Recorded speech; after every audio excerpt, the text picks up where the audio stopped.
This past Sunday in Baltimore, T.J. Watt tied Michael Strahan for the single-season sack record. Welcome into Full Sail Live. I'm Dan Hanson. The Gonzaga Band into Full Sail Live. I'm Dan Hanson. We kick the show off with another.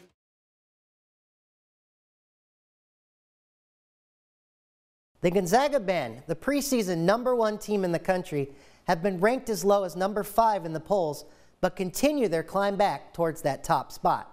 Today, the NBA released the 2022 All-Star nominations. And on the Western Conference guard's name is Klay Thompson. And fans would like to see him enter the three-point competition and hit a few of these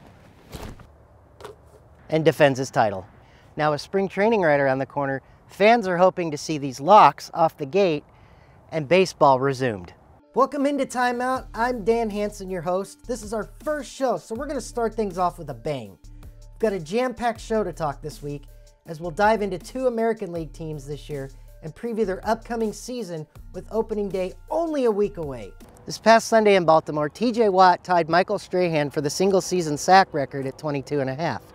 Now, there was a play the NFL ruled a sack and then took it back. That will do it for me for Full Sail Live. I'm Dan Hanson, and I'll catch you on the flip side. Welcome into Full Sail Live, all you night owls. I'm Dan Hanson. As Tom Hanks so eloquently put it, there's no crying in baseball. Well, there was plenty of that in the Hanson household when I was just 10. Some good news out of the world of baseball, though. According to ESPN MLB insider Jeff Passan, Major League Baseball and the Major League Baseball Players Association plan to meet Thursday for more negotiations, and maybe this time it will last longer than just 7 minutes. The league and players plan to hold a bargaining session for the first time since December 2nd, when the league locked out the players for their first work stoppage in 28 years. MLB reached out to the union to set up the meeting, during which the league plans to make a proposal that will touch on some core money and competitive issues. In the NFL, if you're going to go down, it's best to go down swinging. That's the mentality the Seattle Seahawks appeared to have in their final game of the season Sunday in Arizona. The Hawks took down the Cardinals 38-30, preventing them from winning the NFC title and going into the offseason on a 2-game winning streak. They finished with just 7 wins, their fewest since 2011, and missed the playoffs for just the second time with Russell Wilson at the helm. Now begins an offseason full of questions on what exactly the Seahawks will look like when next season starts. Just as the nickname the Washington football team started to stick, it'll be gone come next month. Last week, the franchise announced that their new name will be revealed on February 2nd after 2 seasons of only going as the football team. The team stopped using the Redskins name because of the term's racist connotations. The Gonzaga men, always a top team in college basketball. The Bulldogs only lost 1 game last year, and that was in the national title game to Baylor.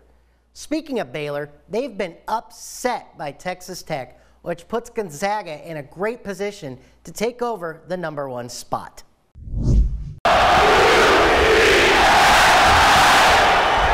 There's no place like home. That's what the UCF Knights thought after a tough loss to the Cincinnati Bearcats. UCF jumped out to a big 35-6 lead, racking up a whopping 418 yards. Freshman quarterback Dylan Gabriel was effective. Gabriel completed 22 passes for 365 yards, and 274 of those yards in the first half alone. 2 touchdowns to wide receiver Gabriel Davis, who was ready to go. I just felt like we really did prepare great together to know what was going to be thrown at us.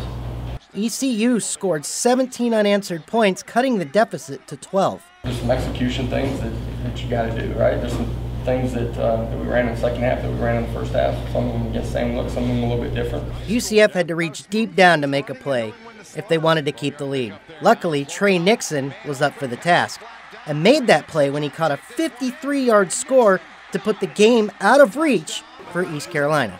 The interception in the 4th quarter by Antoine Collier stopped the East Carolina comeback, and the Knights now improved to 5-2 on the season as they get ready to battle Temple next week.